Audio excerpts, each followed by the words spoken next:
What a lovely, big, shiny, sporty bike this is. Or is it?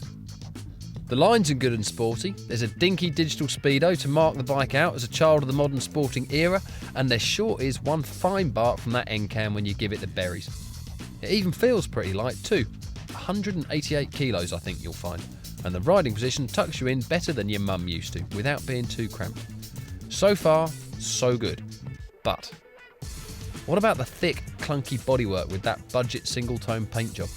Or perhaps the wires and bits that stick out here and there whenever you peek behind a fairing panel? And as for the swing arm that looks like it's just come out of the school metal workroom, well, I ask you.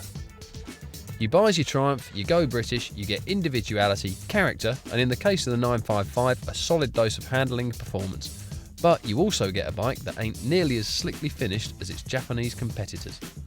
It's just one of those Triumph things. They're a little more ruddy English rose than Oriental catwalk waif, that's all. Styling, 5 out of 10. Not as pretty as the original incarnation, not a bad looking bike, but I personally think it is a little bit bland. Performance, 6. Quite fast enough as a genuine 166 mph top speed will tell you, and those brakes are quite simply superb, but the handling does ultimately limit how much fun you can have at the track. Comfort, 6. We could forgive the Triumph more if it were claiming to be a total sports bike, but it's not, and road biased sports bikes should be more comfortable than this. Reliability, 8 out of 10.